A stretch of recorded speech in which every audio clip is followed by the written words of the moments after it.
LG को लेकर राय दीजिए यहाँ पर। हालांकि ये फंडामेंटल राय लेना यहाँ पे ज़्यादा ज़रूरी है, लेकिन एक टेक्निकल व्यू भी ले लेते हैं। लिस्टिंग को लेकर वक्त तो हो ही चुका है। कंज्यूमर ड्यूरेबल सेगमेंट में एक बेहतर प्लेयर है और जो एसी सेगमेंट में लॉन्ग टर्म आउटलुक काफ़ी मजबूत दिख रहा है ब्रोकरेज हाउसेस को। गौरव, आपकी राय क्या है एलजी को लेकर?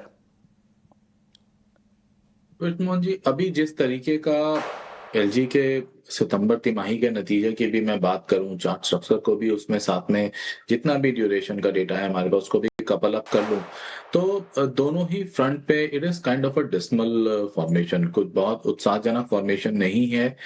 और रिजल्ट्स भी उसी तर्ज पर आए थे, मार्जिन्स डिक्लाइन हो रही हैं, जिसकी वजह से स्टेबल टॉप लाइन के बावजूद भी नोटिसेबल डिक्लाइन आया है प्रॉफिट फ्रंट पे, पैट फिगर्स में। तो आई थिंक ये एक कंसर्निंग एलिमेंट है और यहाँ पे जब तक एक ट्रेजेक्ट्री में रिवर्सल नहीं दिखाई देता तब तक मैं एक अवॉइड लिस्ट में रखूंगा इस स्टॉक को। अगर स्पेसिफिकली मैं चार्ट्स और लेवल्स की बात करूं तो 1680 के नीचे जब तक ट्रेड कर रहा है तब तक इसके अंदर प्रेशर मेंटेन रहेगा। उसके ऊपर जाके क्लोजिंग बेसिस पे एक आध दिन सस्टेन करे तब कुछ मोमेंटम बनने के चांसेस बनेंगे। हैविंग सेड दैट, फिलहाल मैं इसे अवॉइड लिस्ट में रखूंगा। 180 के ऊपर क्लोजिंग बेसिस पे यहाँ पे भाव नहीं दिखते हैं, तब तक यहाँ पे अवॉइड के लिस्ट में रखेंगे गौरव जी। ये तो टेक्निकल व्यू हो गया। चलिए एक और स्टॉक है हीरो मोटो, उस पर राहुल जी की ज़रूरी है। जेपी मॉर्गन की जो रिपोर्ट है यहाँ पर उन्होंने ओवरवेट रेटिंग दी है और नए लॉन्च, बेहतर इन्वेंट्री मैनेजमेंट से डिमांड आउटलुक काफ़ी मजबूत है। एक तरह से कह सकते हैं वापस से रीब्रांडिंग हो गई है कंपनी की, रूरल पेनिट्रेशन तेजी से और भी ज़्यादा बढ़ता जा रहा है और लीडरशिप पोजीशन की तरफ जाती कंपनी दिख रही है। एक हीरो मोटो पर आपकी राय चाहिए राहुल जी।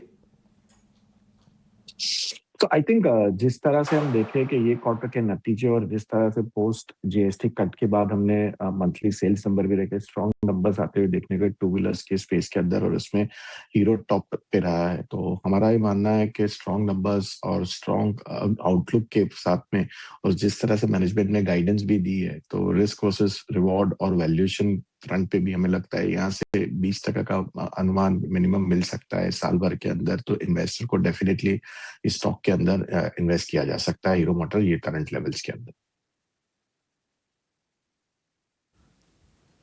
ठीक है, हीरो मोटर को लेकर ये व्यू हो गया। एक राय जरा मैं एक्सिस बैंक को लेकर लेना चाहूंगा आपसे गौरव जी। एक्सिस बैंक अपने रिकॉर्ड हाइस के आसपास ही है, अच्छी स्ट्रेंथ दिखाई है शेयर ने। एक्सिस बैंक में मुझे ये जानना है कि क्या इसमें नया ट्रेड करें या फिर जिनके पास है अपनी पोजीशन को वो होल्ड करें? Yes Abhishek ji, axis bank के अंदर पिछले कुछ दिनों में एक अच्छी तेजी देखी गई। अगर 4-5 दिन की बात करूं तो ही एक अच्छा अपमूव इस स्टॉक में आ गया है। ओवरऑल अगर 1-2 महीने की भी बात करूं तो भी परफॉर्मेंस काफी स्टेलर नोट पे रही है।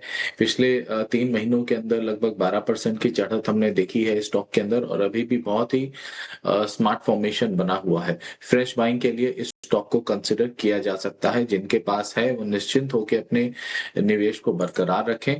ट्रेडिंग पर्सपेक्टिव से 1350 के लेवल्स मुझे दिख रहे हैं आने वाले 1 से 2 हफ्ते में स्टॉक के अंदर। It is a by at current levels.